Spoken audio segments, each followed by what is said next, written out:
Jonathan Rea has gone down. So Jonathan Rea goes down. Jonathan Rea from 3rd position. Believe me, I've thought about retiring. When you find it hard to be really competitive, I start to ask myself, I start having them questions. It's tough because people question what I'm doing here. I've done enough, or why I keep turning up. But right now it's at that point where I still really believe in the program I'm in, and hopefully we can find a way.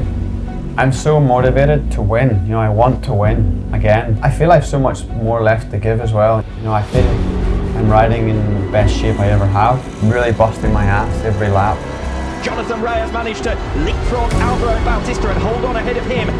Okay, right now it seems far. It feels hard to be competitive, but if you really believe that it's possible, why not work?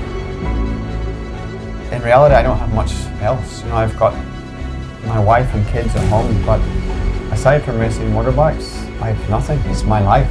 It's all I've known since I've been a kid, and I haven't allowed myself to think what comes after until that day comes where I don't feel like I can be competitive, or maybe I'm not enjoying things in the same way. Then I'll think about walking away.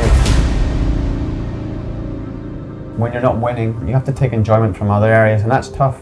Believe me, I've been through it. But now I'm starting to learn, set smaller targets. Don't just become obsessed about winning. Trying to find ways and other ways to keep motivated.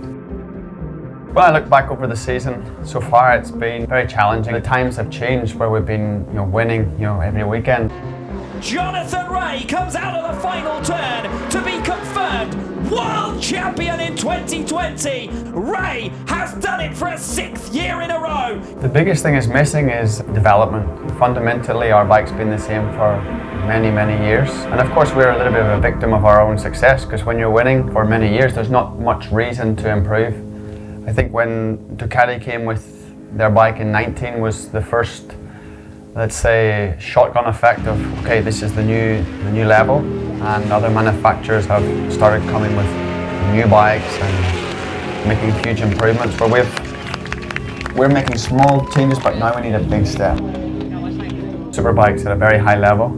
You can see, well, lap time wise is very close even with MotoGP. So we need to work hard to find that level again, because we were there once. I know I have great people around me, and just trust the process and weather the storm, and hopefully we can come out and challenge for wins soon. Now I feel good with the bike. We're starting to make some steps. Hopefully we can end the season in a better way than we started. My goal for the last part of 23 is to for sure be on the podium most weekends. When you have the podium, there's that small reward, a reason that you've achieved something good. Even finishing 4th can be good, you can be close, but there's not that same sense of achievement. Now with being in Superbike and paddock show, and when you're there you feel validated, you feel good.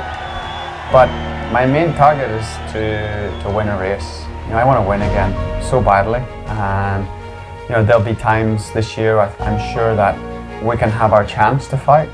Every weekend it's not an expectation right now, because our competitors are so far. But to be on the podium and to win a race would be, for me, a nice way to say that we succeeded in the second part of 23. I'm really looking forward to Imola. I have great memories in Imola. I like the track, the layout.